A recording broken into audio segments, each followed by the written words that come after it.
Disclaimer: the views expressed by our podcast guest are their own and do not necessarily reflect the opinions or endorsements of our sponsors and advertisers.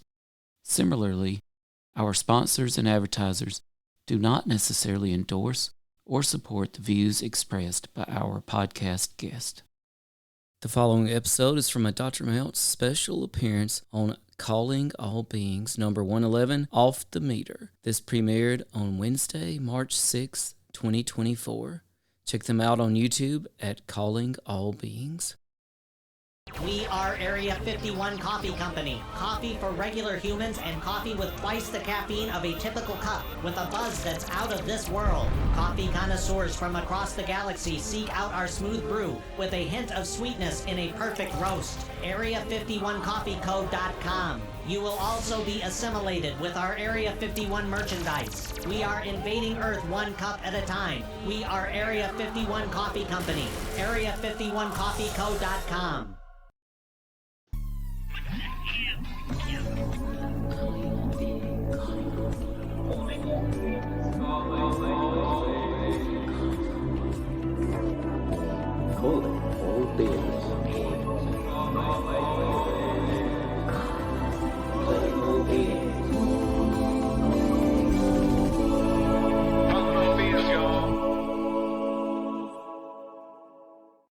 Oh yeah! Welcome back to Calling All Beings. I'm your host, DJ, here on a Tuesday night. And let me tell you something. We got no Dr. Jeff Kripal. We got no Money Man. But I'll tell you what we do have. We got a study of UAPs, the co-host of this joint, one of the original gangsters. And that is Debs. Good evening, Debs. Why'd you tell everyone about my gangsta lifestyle? Now the secret is out. I'm sorry. I should have kept it on the DL. And you know what we found out last time, Deb, after our last show, is that we have a volleyball gangster up in here raking people in the grill and doing all kinds of craziness up at the net. And I'll tell you what, she's an academician herself. She's working on that PhD. And I'll tell you what, she's kind of a regular up in this joint, and that is Courtney Marcassani. Hi, Can I everybody. get it? Yeah, man. With the crew. And now back for a second appearance, not just for a question or two, not just to pump his show, All Things Unexplained, but that is my man from North Carolina who right now is visiting us from Roswell, who shows that he's in the game. He's just not playing with you people. He's spending his money to go out and do some investigation. And that is my man, the host of All Things Unexplained, aforementioned Dr. Tim Mounts. Thanks so much. So I'm really trying to up my UFO street cred. I am broadcasting live from Roswell, New Mexico right now. So shout out to Stellar Coffee Company, where I'm at right now, right in the heart of downtown Roswell, for hosting me. And also one more shout out to the International UFO Museum and Research Institute here in Roswell. They were really gracious and kind to me today. Let me do a lot of research, and I really appreciate them. So much, so good to be back. Thanks, everybody. And Tim, do you attribute that to your body fat content or the hairdo? Why do you think that they've been so welcoming? I attribute it to the ma'ams and sirs I were tossing around, just like free, like, yes, ma'am, yes, sir, like, here's your free ma'am, here's your free sir. And it's just like, hey, whatever you want, it's yours. Let's do this. So it's not the veins in Tim's bicep, and it's not his cowboy boots, which I saw when I went and visited with him. They're awesome. But yeah, it's just his overall personality and Southern charm. Mississippi's own former educator and current, I guess, college administrator of some sort. It's top secret, though. We can't talk about it. Anyway. That's right. You know what? I have to comment about how Yes, ma'am. amazing that research area is in that museum, though. It is file after file after file. Like, they're organized by who it comes from. It is amazing stuff. Very exciting. I'll give you a great example. So I wanted to know if they had anything on Art Campbell, because I picked up a great book called Finding the UFO Crash at San Augustine, and it's by one Art Campbell. And I need to know more about Art Campbell. And just a few button clicks, she's like, okay, let me go pull some files. And she brings back this file of 1970s and 80s UFO magazines with Art Campbell in them somewhere. So I thought that was pretty amazing. Good stuff, Tim. I'm glad they're treating you well. We're going to want to hear tomorrow after you go out in the field with unknown persons. But before we get into all that, you know what? Let me hand it over to Deb to throw some topics, and then we'll go to Courtney, and then we'll go to Tim. So go ahead, Deb, man. What's going down? What's on your mind? Okay, so the thing that's on my mind right now is that there's this kind of feeling of, I don't want to say stagnation, but concern that but stagnation. yeah. Okay. So there's concern, and if you see, like, I'm not on social media as much as I was. I'm kind of taking a step back for a little bit, but I've noticed that most of the posts that are from the UFO community have turned into something else. They're on other topics right now. So I feel like until something else happens, like a lot of people are just kind of waiting, and I guess I'm one of them. So I don't know how everyone else feels about that, but I just wanted to throw that out there. The overall feel of the community has shifted a little bit. So Who wrote that song, Courtney? Waiting on the world to change. I don't know.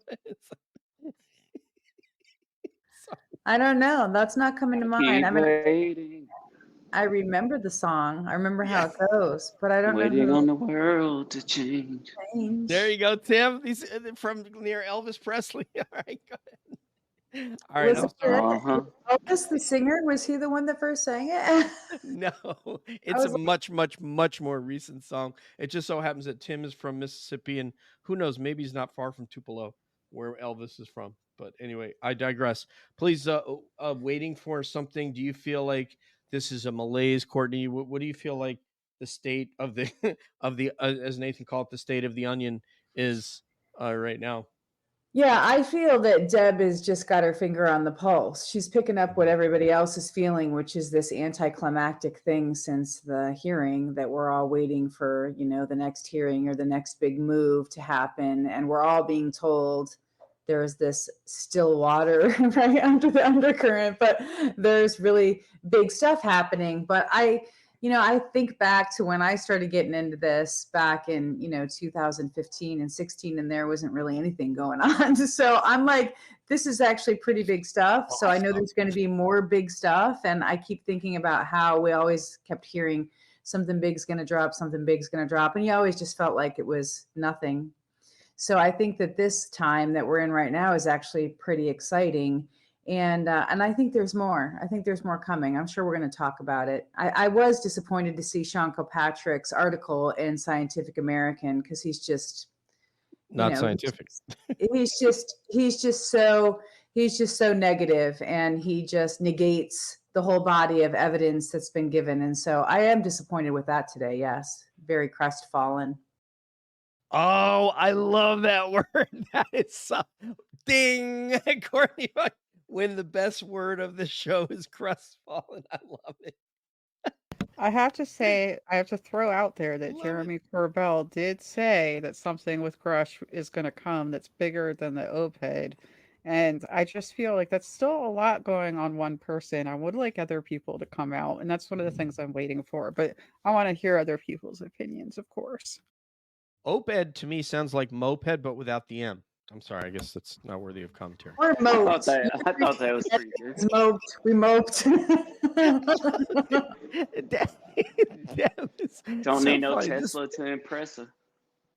Deb, man, this is a stitch back to someone trying to teach you to say, was it Jeff teaching you how to say Kade Pataman? So it was lovely. I'm sorry. All right. I'm going to try to get serious here and talk UFOs because I'm having too much fun and it's just uncalled for. So, yeah, I mean, we have so many, illusions in that Jeremy and George are always alluding to the next thing is going to happen. It's quite possible that it is. It's kind of like the phenomenon where it's not going to happen on a timeline that is necessarily acceptable to us.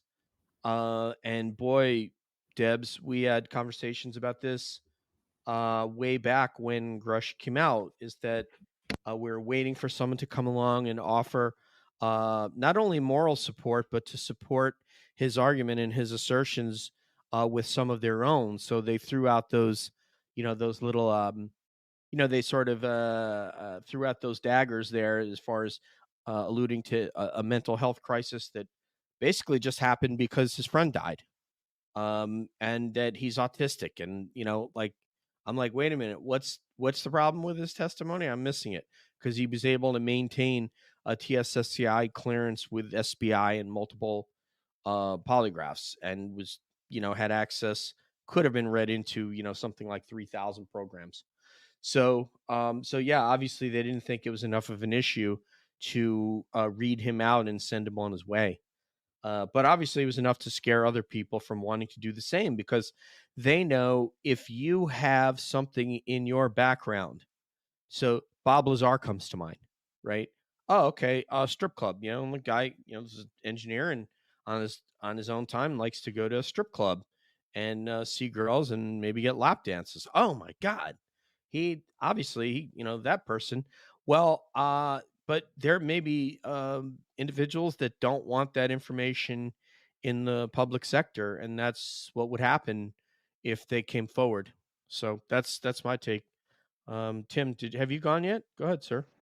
I have not gone, so I'm actually going to address this from a different point of view when it's my turn. But I do feel like there is a general sense of apathy in society right now, and I don't really know how that's going to change or what it's going to take. And I'll give you a great example. So you have someone like Diana Pasulka, right? She's literally as high level of an academic as you could get, and we just had her on our show.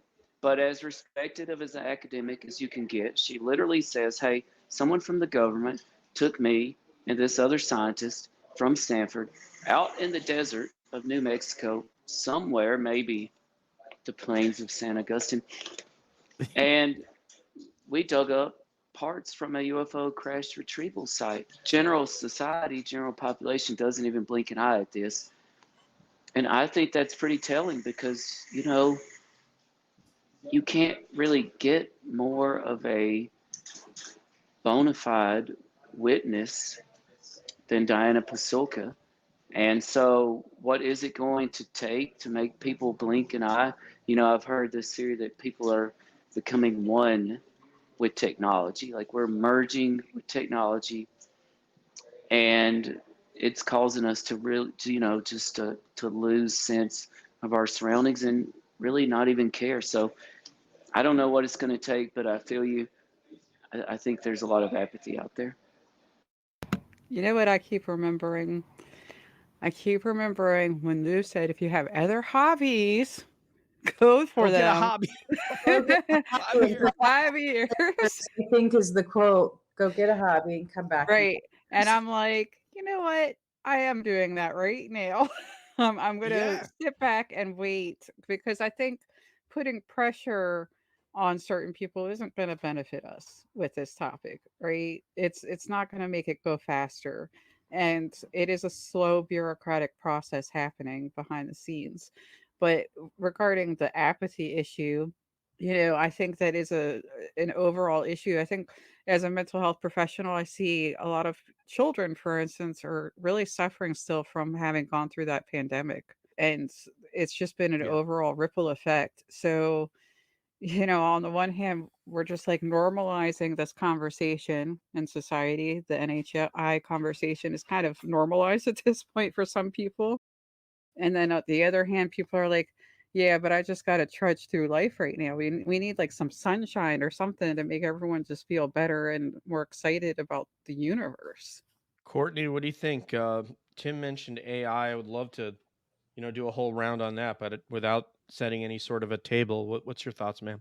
I could just drop something huge right now, and I think I probably will, just because, this is only my second appearance on Calling All Beings, so I might as well just go ahead and shake it up. But I know people in Silicon Valley who are in that world, and I did hear just yesterday, and this is just so incredible that there's a guy out in Silicon Valley who he won a Nobel, and he's developing a chip, an organic chip, to merge with AI, and it goes beyond, Neuralink and what Elon has done.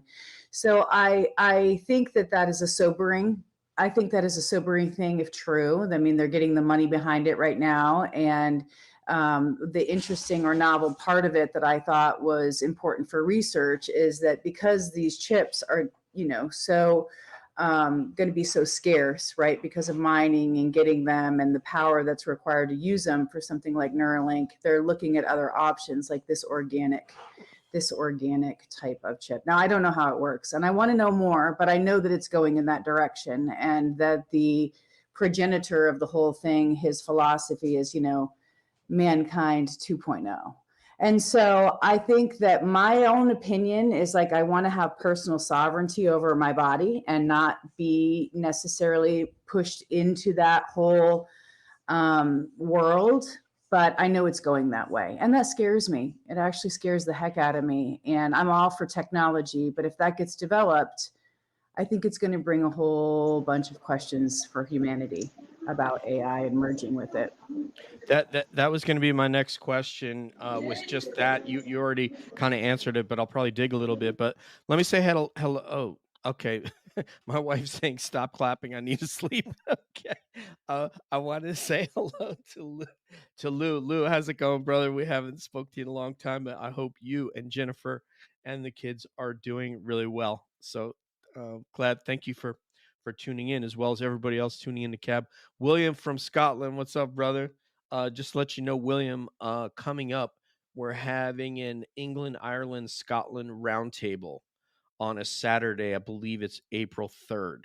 So tune in for that. I think you know who will be representing Scotland, Andy McGrillen, but we're also going to have Rob Sheridan from Ireland, and we're going to have a panoply of British brothers and sisters. So, but Courtney, yeah, I did study that, like my final year when I graduated with my bachelor's, which was not all that long ago. I put AI as one of the things I wanted to study. And I went to a lot of thought leaders, from Elon to Jan Tallinn, who developed Skype. And there were several others that the names are probably escaping me now. I'm sure I have them in the papers in my archives, what I wrote about it. But some of them were at Georgia Institute of Technology, where they had taught.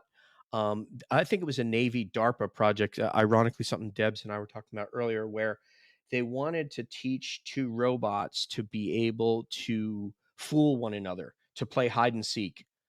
And so the deceptive aspect of it scared the professor that was teaching it, and then wrote an article in one of the engineering magazines about it, because he said, well, how do you know that your personal robot won't decide to do something like that? So I thought it was kind of frightening.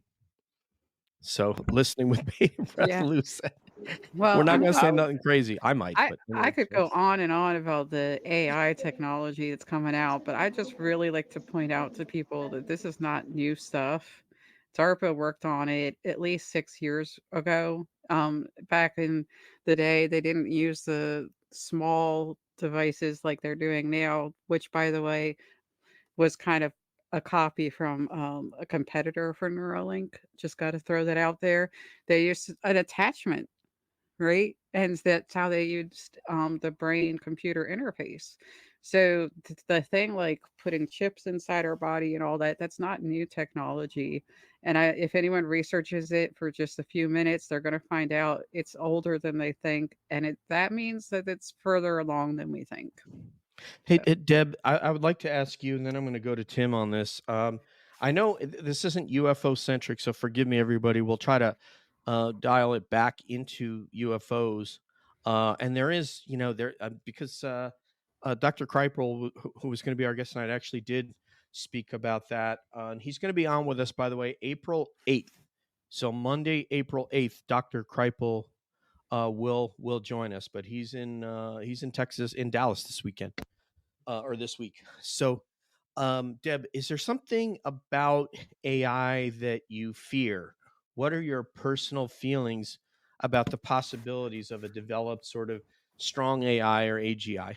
Well, personally, I don't fear it. I find it fascinating. I love to explore what's going on. Like robots is one of those hobbies I was talking about when I said, looking at other hobbies. Believe it or not, I have a whole closet full of robots. So I would like to see improvements and development. I made a chat bot back in the day, so I understand what's going on with the large language models, but what's happening is they're evolving it to something else. In fact, the most recent one was the one that can create videos. And it basically you give it some text commands and it creates actual videos.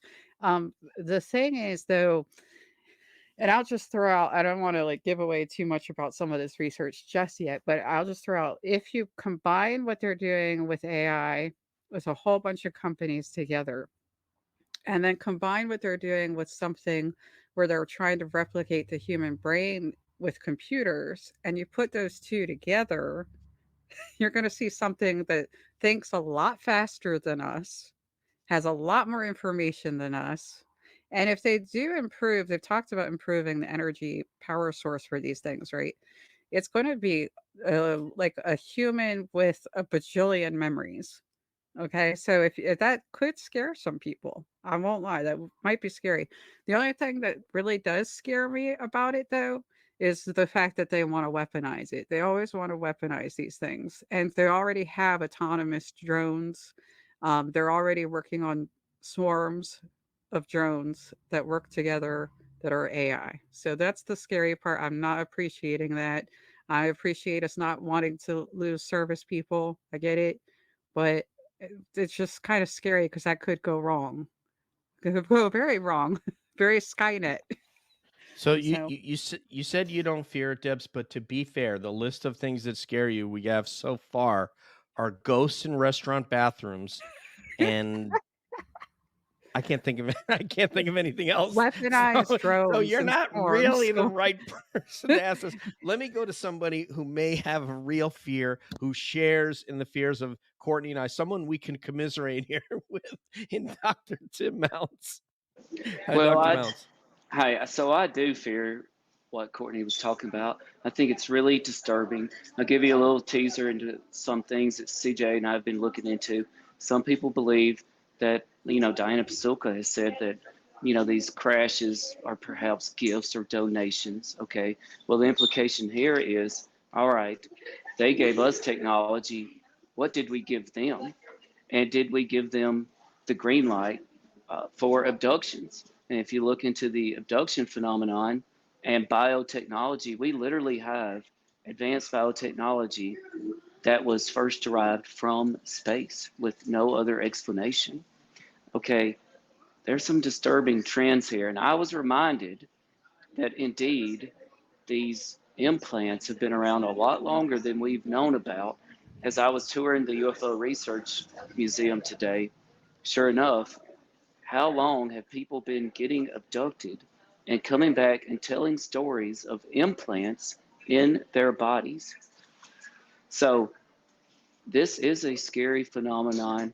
I think it's a mighty big coincidence that we are seeing evolving technology with implants and AI and all this other biotech. And is there a link between the abduction phenomenon and UFO crash retrievals? I don't know, but I'm afraid we're going to find out. Can I throw out You know, one something? one thing one thing I know about my friend Tim is he hates conspiracy theories. Hates them. Right now, I'm just kidding. Okay, so let's dive right into this then, Deb, if you don't mind. Staff Sergeant Dan Sherman and Okay. his book Way Above Black.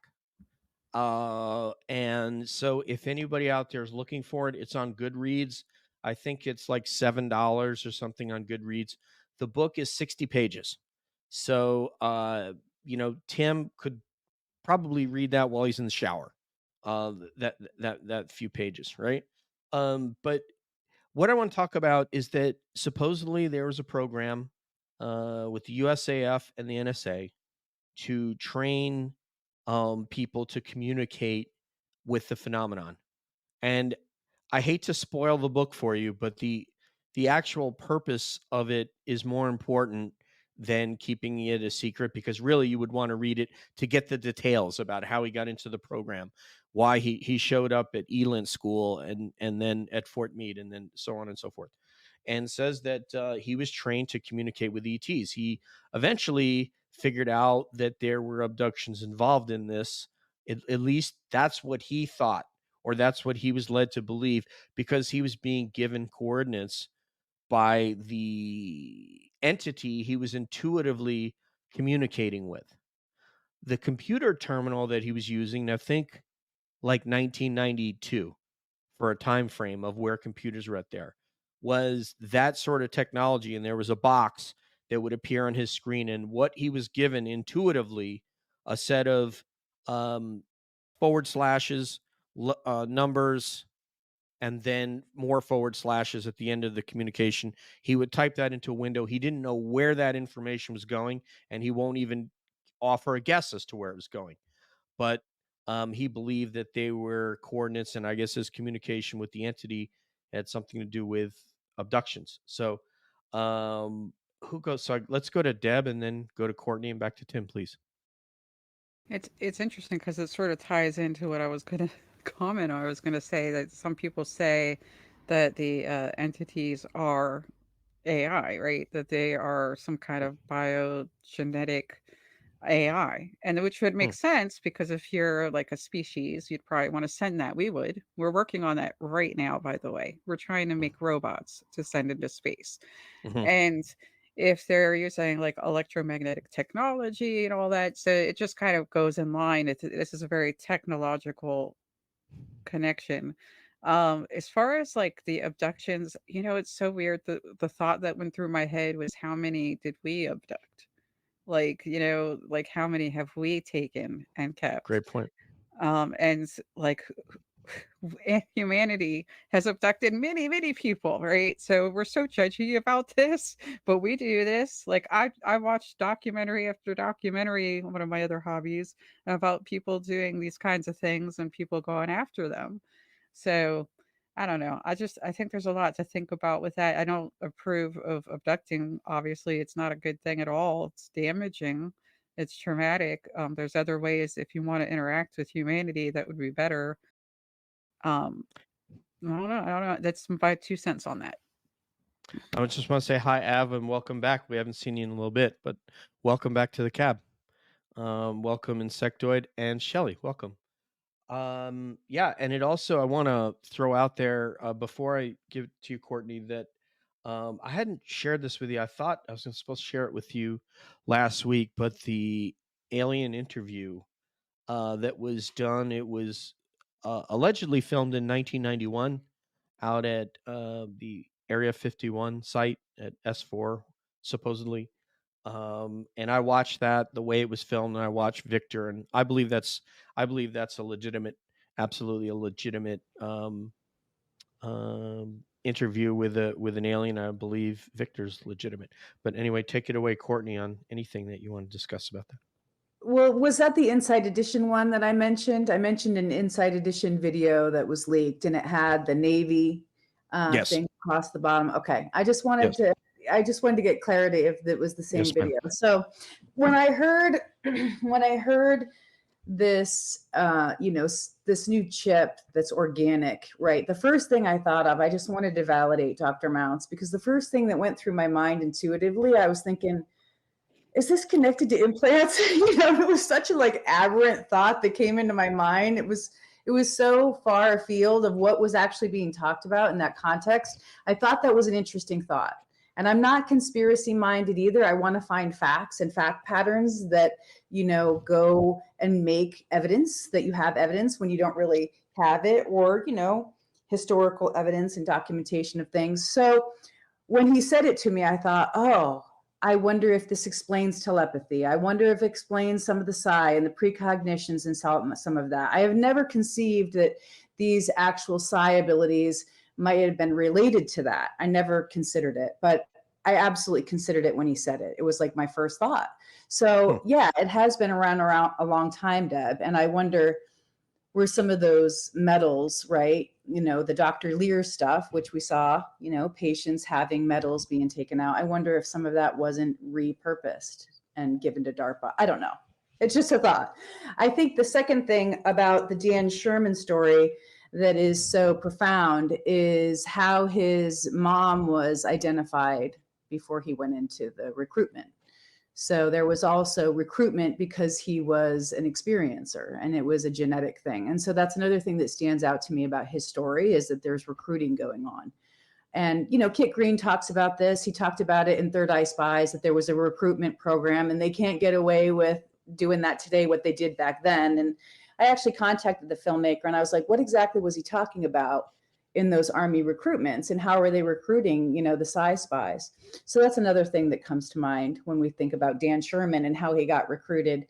And I guess the third thing would be is this was brought up to me, and it's another thing I never conceived of about possible implants, is the eminent domain. That was taken out of the NDAA there at the end before it was signed and went through. And it never occurred to me that people who had actually had implants that were taken out, that's eminent domain as well. So if all that metal was taken out and ended up somewhere else, that's a patient's actual metal that could be either by their doctor or for patient, health, especially with anomalous health incidences. So I think there's a lot connected with this, with AI and all of it. And I think that we're just seeing little pieces of it emerging. And it's up to us really to try to figure it out. But I think it's very difficult to try to get the whole picture, obviously. Yeah, and I had a discussion with a future guest also coming on, is Bob Pliskin on Twitter. You guys know him as Sean Munger. He's former Marine Corps, Intel. He is a lawyer, a government lawyer. Got himself through law school later on in life. Just an absolute tiger for disclosure and as an advocate. And we talked about whether or not that was a lark, putting that eminent domain clause in there. I don't know that anybody can quite say, but it seems like a lark to me. It seems like you would put that in there if you didn't want it to pass, because anybody with even the slightest, most rudimentary knowledge of the climate, the socio-political climate of the United States, would know that that's a non-starter. So you wouldn't put that in there if you wanted the legislation to pass. You can surmise about it, but that's all I'll say about that. But I did want to ask you one follow-up, Courtney, before we go to Tim. And relative to AI, is it fair that we could assume that an intelligence such that visits the planet is far more advanced in AI than we are in 2024? Would you agree with that? Here's the part about it where I always go back to the 6-layer model, that paper about incommensurability that Jacques Vallée back wrote. to the dip again with the corn chips and the sour cream. It's one of my favorite cornerstone papers to go back to, because they lay stuff out there about the whole anthropomorphizing, this machine or the AI models that are being used. I think that we make that leap. That it's advanced. We make that jump that it's advanced. I think you have to go back to the military witnesses. That's always what I do, is they're saying it's advanced. Now, there's this whole new thing coming out that the Tic Tac at the Nimitz was our tech, right? I mean, did you guys? It just came out this week, though, that they're challenging some of the witness testimony, saying that. But the point is, they were saying it's so far advanced. Right. And so I always have trouble with that, reconciling, obviously associating, the AI with being so advanced. So there's several reasons why that. So first of all, people that had inside knowledge that did all the investigation on that. One of them is in the chat, Lue Elizondo, said that it wasn't our tech. Christopher Mellon, who is pretty low position, Undersecretary of Defense for Intelligence, which is just below the cabinet level. Then you have David Fravor, who Jeremy Corbell has sent these guys on the cab chat.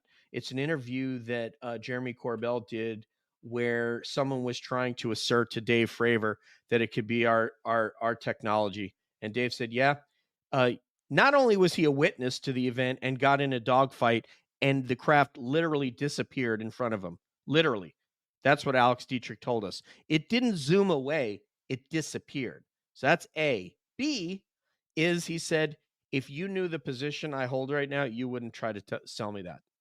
So there is not, and with my knowledge of flight, there is no, you would have to have a very, very significant witness convince me that that's our technology, which would take me in, 45 minutes that I'm not going to waste on this show because no one really cares about aviation and aerospace, but that's not our tech. And someone that says it is, I'll bet my life against theirs. That's how sure I am that that's not our Well, tech. I'm And I glad have no independent knowledge of that. So. I'm glad you rebutted, because one of the things that I always say was, look, the things were raining down. They showed up at the, at the rendezvous point that wasn't even discussed. It had, some kind of advanced knowledge of where they were going to be. So yes, I do think so, because those different facts show that it's obviously way more advanced than we are. That was actually, though, my preparatory question, which I got to give to Tim because he'll never talk to me again if I don't get him in this conversation. So I'm going to have to come back to you. But the reason I asked about the AI is what I was going to say to you. So maybe what I'll do is I'll ask you this, Tim, and then I'll just ask everybody to react to this. And then I'll just turn everybody loose so that you could just talk about whatever you feel like, because that's what you should be doing anyway. What do you think AI can't do, Tim? Well, do you mean our AI or do you mean the phenomenon? I mean, from what we know, because we can only surmise. I think our leaders in tech have better projections of where we can take it than we. We're just guessing, having fun, talking Well, about what they might be able to do with it. I'll put it this way. I've been told by someone who works in that realm that we would be truly shocked if we knew what the military and others had the capability of doing. And he gave an example of this, that this is a reality, that they do have the AI that, if you remember the old X-Men cartoon from the 90s, and they had the training room, right, where they would go in and it would simulate battles for the X-Men. I'm trying to remember what they called that. Well, imagine walking into a facility, right, and you open the door and you walk in and you see and experience whatever is programmed to be inside of there. Everything in 3 dimensions with the other people. It came out the other day. Oh, and similar to the holodeck, right, on Star Trek. We can do that now. That's what I've been told. It came out in public the other day that the AI can analyze the wireless signals in any facility and literally determine the people that are in there and all their postures and locations in the room based on Well, I how was the in Down wireless Dog a little while ago. I'm sorry. yeah based on how the wireless signals are moving and bouncing around the room. That was revealed to the public. So to answer your question, I'm not sure what AI can't do, but I think that we would be terrified if we knew what all it could do. I I agree, know. but I yeah. Go ahead, Debs. I know. Hermione Granger. Okay, so no, it's just, I like AI. I like to look into it. I look, because I'm looking forward to my future companion robot, obviously. So one thing that it's having a problem with, you guys are laughing, but I'm serious. I really want one. Yeah, we Anywho, love you. I mean, come on. yeah. So one thing that's really having a problem with is learning, and that's why I was mentioning those neuromorphic computers. So they want it to learn on its own, and it's not quite there yet. Like, there is a robot that's been in service for years, and a lot of these projects are by private robot companies, of course, and others are by universities. That's really important to pay attention to, by the way, universities. But anywho, so they're trying to teach this robot to learn things on its own. And that is like so simple for us as humans, because we just teach our young and they learn and they continue. They've had to find ways to teach robots. And a lot of what they're doing is doing the action for them and then providing the robot with the data set, because it really isn't learning on its own per se yet. So that's one thing that it's not quite there yet. What can't AI do, Courtney? Well, I know it lies. I was back in Pennsylvania and I was listening to a local radio station about this local author. And he asked AI, it was one of the chats, because he's a writer. And so he's using it to do research. He asked it about Lenore going to Mars as, this thought experiment. And the AI just starts lying, about this Edgar Allan Poe, this, this story that's been around forever. And AI just starts going off the cuff. And so I learned a lot about it because I didn't know AI could just be so, forthright and open about lying. And so it just makes stuff up. And so I didn't realize that. I thought it actually had to check and proof. So I learned something about that. But one of the things that I think humans do, and this has come up in our discussion tonight, is feel compassion. Feel compassion. I'm not sure that you can give a machine necessarily, even AI with as advanced it is that felt sense of what it is to be human. Maybe, but I do think that we have an advantage because we're human and we have empathy and compassion built in. Can I follow up? Even if you don't use the word compassion and you just cut it off as feel? Sure. We feel. Because I can't explain to you what a feeling is, because we don't know what it is. We just know that we emote. Like I've told these guys, you go to for people that were sort of teenagers when I was born, it might have been going to see the Beatles, and they would cry and stuff, and me going to U2 in the 80s when I was a high school kid, and watching people tear and the emotion. And I think we could take an AI robot and we could sit them next to me at U2 and we could program it to tear up when I start to tear up. We can program the robot that when you see DJ do this and when he goes like that, and when you start to see this liquid coming down his face, you do the same thing.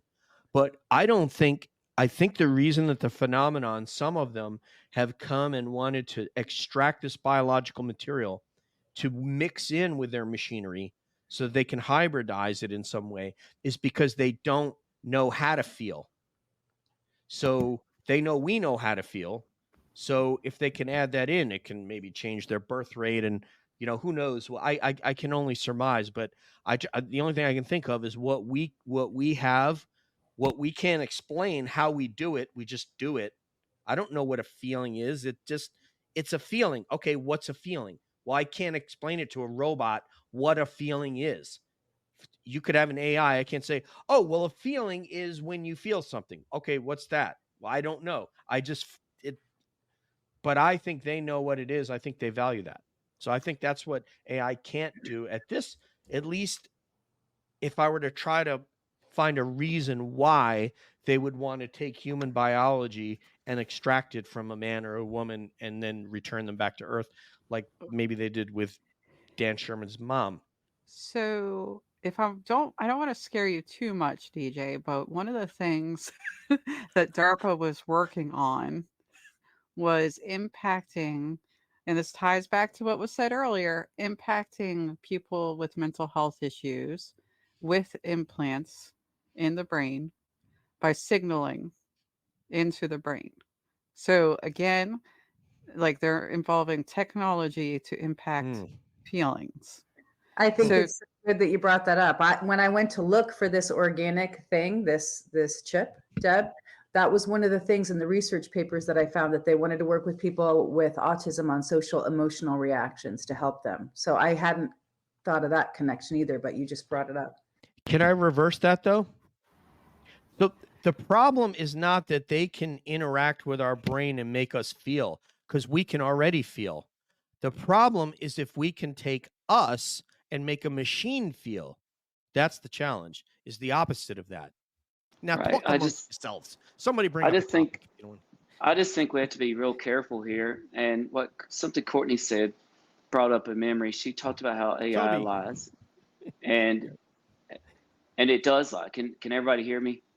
Yes, sir. But it reminded me of something Jacques Vallée said. Jacques Vallée said, You know, he wasn't sure what the phenomenon was, but he was sure of one thing, that it deceives us. The phenomenon is a deceiver.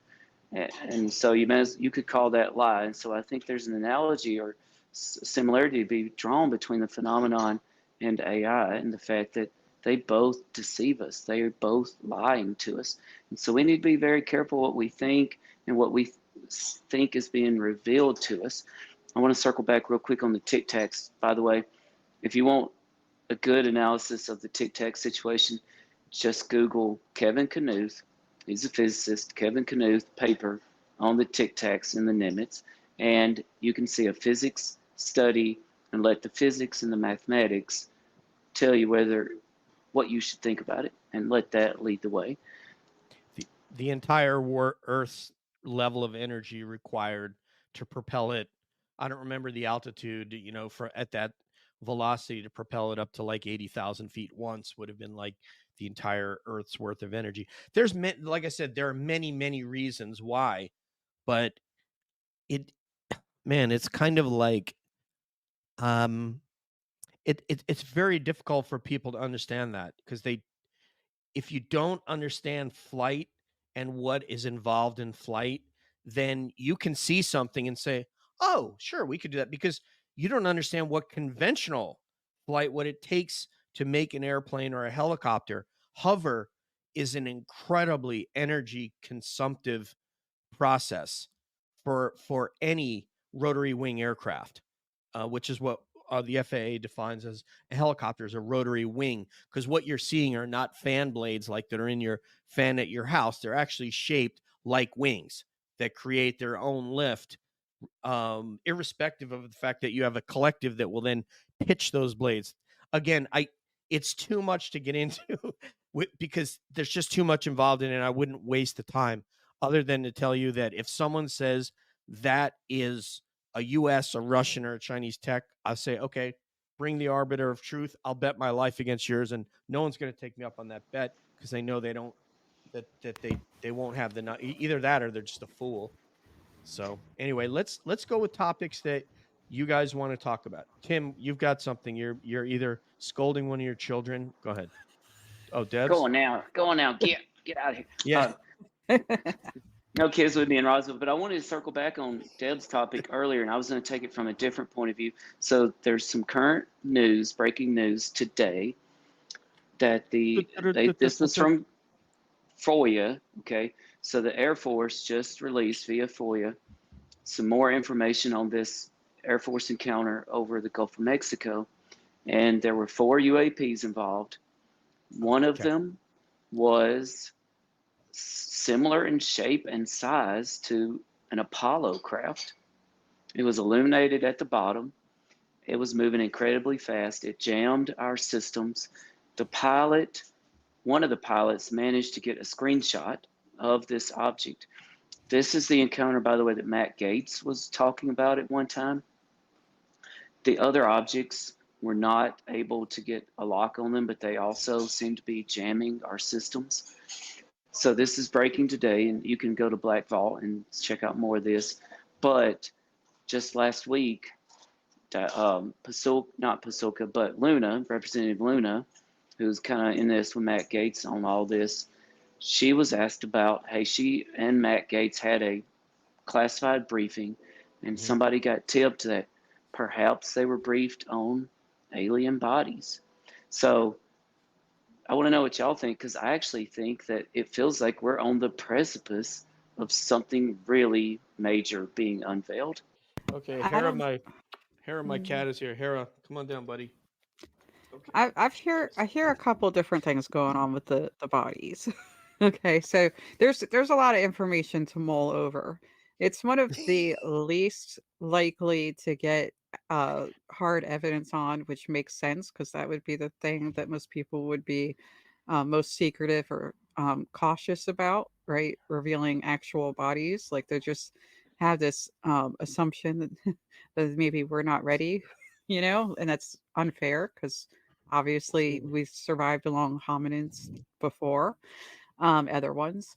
So a few things. One is obviously Grush has mentioned biological material, right? So maybe something related to that was shown.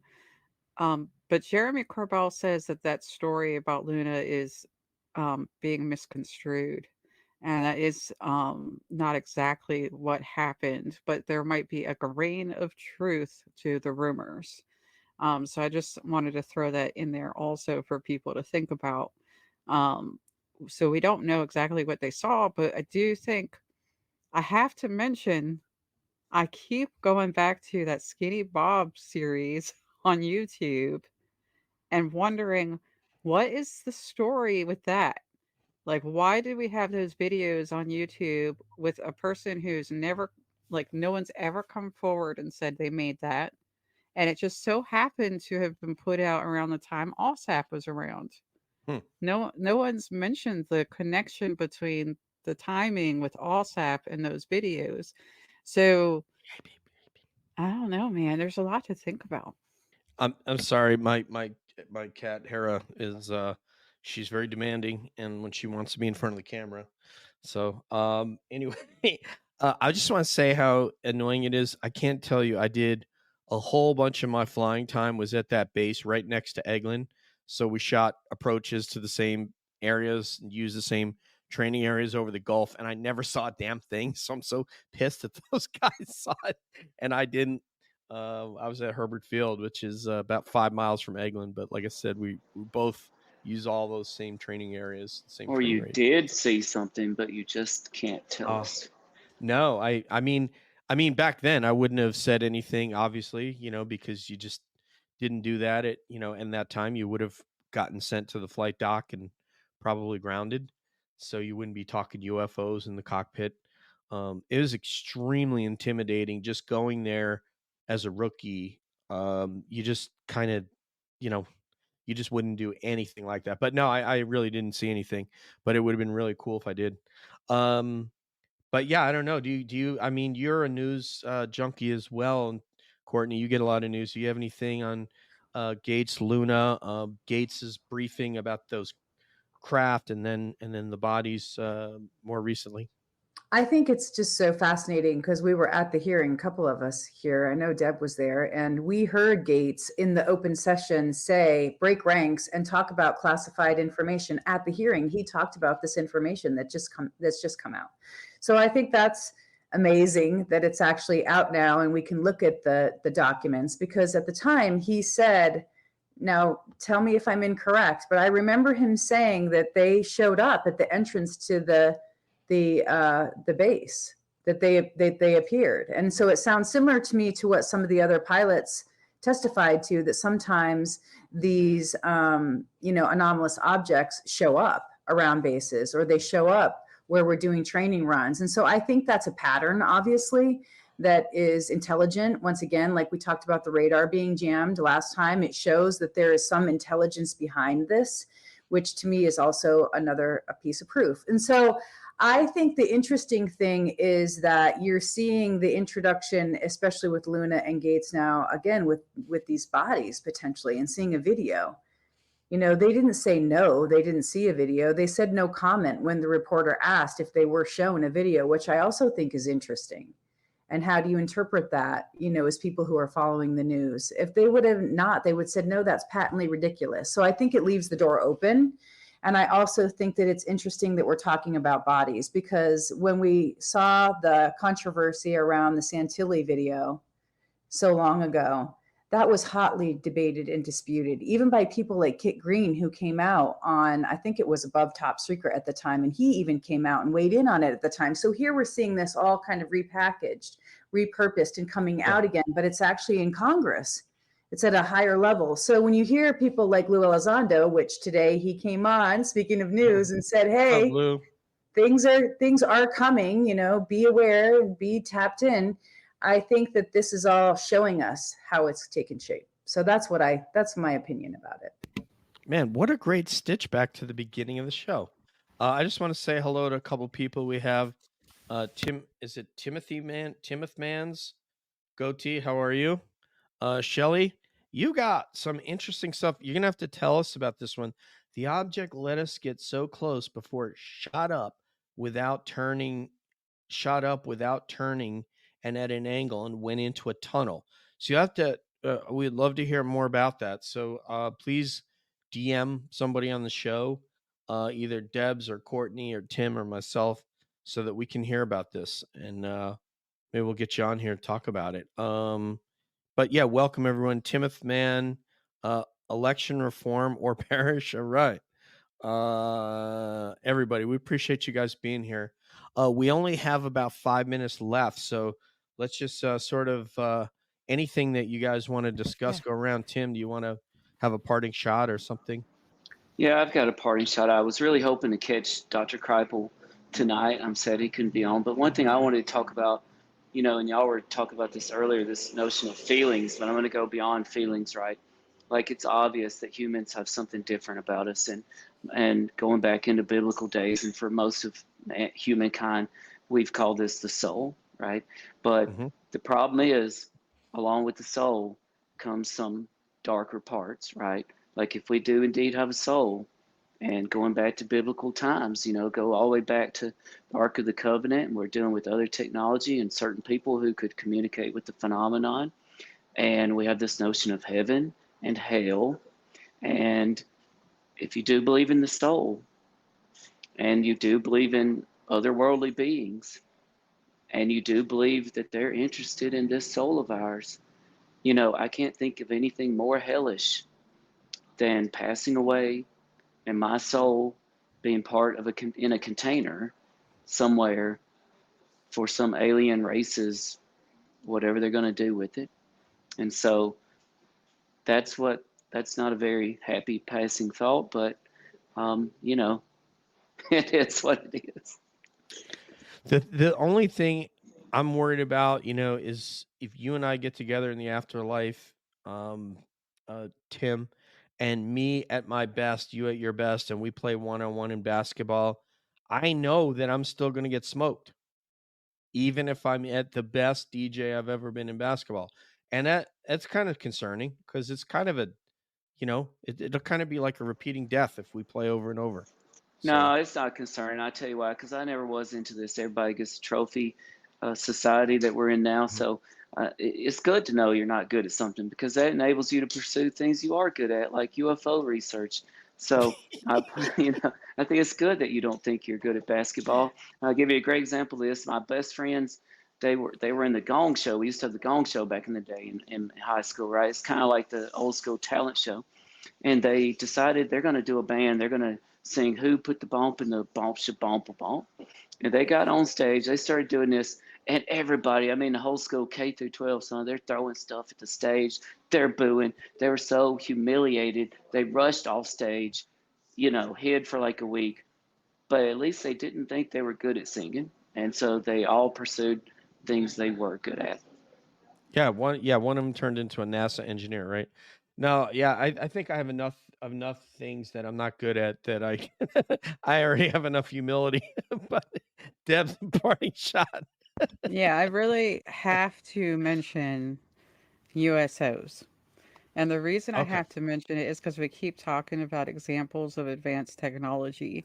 And I do not think people understand how much pressure there is in the depths of the ocean, that it really crumples most of the technology that we've tried to put down there. And we've heard some horrific examples of that in recent months that I Yeah. won't get into, right? So Yes. if there's something that is capable of shooting out of the water, going up, disappearing, going into space, coming back, and going into the water again, that is definitely well advanced beyond what we can do. Like, people don't understand, space is a lot less pressure. Just to throw it out there, Darcy Beer has a new USO documentary, and I plan on watching it soon. And when's he coming on, Debs? Oh, you're gonna April make me 3rd? go. Yeah, you're gonna make me go look at the calendar. No, April 3rd. I was hoping you were going to promo it. April 3rd. Yeah, and I'm happy that he's going to come talk to us about that. And by the way, apparently Science Bob saw a USO. Just throwing that out there too. Dude, Science Bob, man. That brother's had paranormal. Yeah, I think the only thing he hasn't had is Bigfoot, but other than that, he's seen everything. So yeah, Darcy, we got a link. He said that get with his promo, his ad agency. I'm trying to think of public relations, whatever. They'll give us the link so we can watch it in advance of him coming on. Courtney, a parting shot, my friend. Yeah, well, I was getting prepared. I was going back and refamiliarizing myself with some of Dr. Kreipel's work. You know, I saw him and met him for the first time down in Houston at the Archives of the Impossible, which was just an incredible conference. You know, everybody was there, all the thought leaders. And so I was reading his book, The Flip again, rereading it. And I picked up something that he starts talking about really early on called cosmic mindedness, this bigger cosmic mind that's intelligent that we have access to right through our spirit or through our own mind or however. And it stood out to me because I was thinking about that, like consciousness and this whole AI debate that we're having. And so, what makes us human, I think, I'm just going to go into some of my own research for my PhD, which is on near-death experiences. And so one of the things that I think when you're looking at these patterns about the soul and these frightening things that come up, like we've heard about, where these ET, one theory is that they're taking our souls and putting them in these containers and somehow controlling our spirit. I look to the near-death research because most of these people who go and pass over to the other side and have clinical death, it's very similar. They either see a guardian or a deity or a god or feel this huge expansiveness or even an ancestor when they come back into this physical reality. And so I always think to myself, well, that also might be true. We have this body of research from these individuals who have gone on to the other side and have sovereignty over their own spirit, and even whether they want to come back here. So that's one counterpoint that I use against the ship with the bodies, or the souls in the container. The mason jars. We're more than just a meat suit. So that's my parting shot. And I do think we have the ability to connect to this cosmic mindedness. And if AI does have a purpose, maybe that will help us in that way. Be a bridge through breakthrough science. That would be pretty cool. That would be an advantage. Isn't the fact that we even reach out to the cosmos and try to understand these things and try to go into space an example of how special humans are and something that might attract the attention of other intelligences? Yeah, just throwing that out there. Most certainly. And it also may have been the Trinity, explosions in New Mexico. And what year was that? Was that like 43? I can't remember now.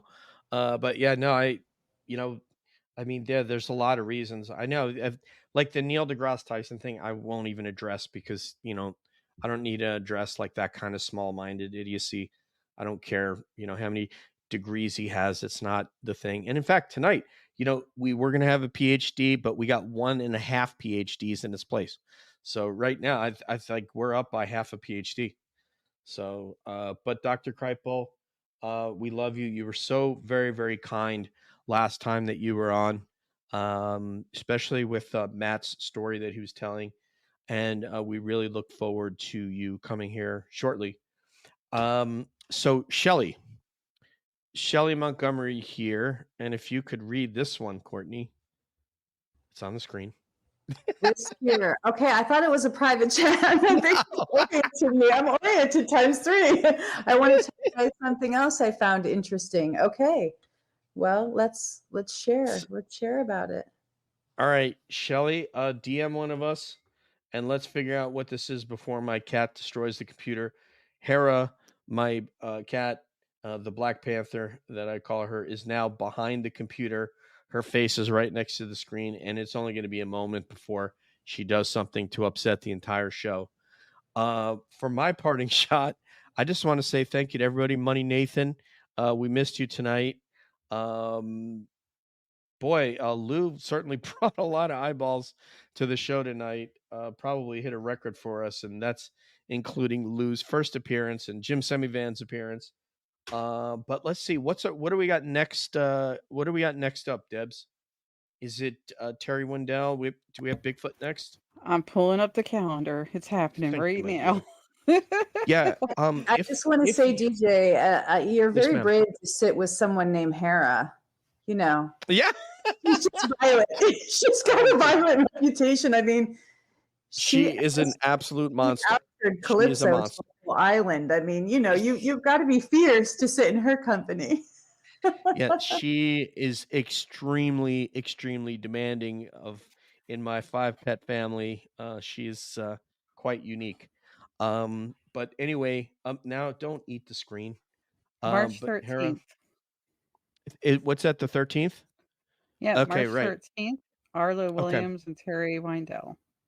Yeah, so before we get into that, I appreciate everybody stopping by. If you would take the time, we are not monetized. If you would just give us a like, or give us a subscribe on YouTube or Twitter, we would greatly appreciate that.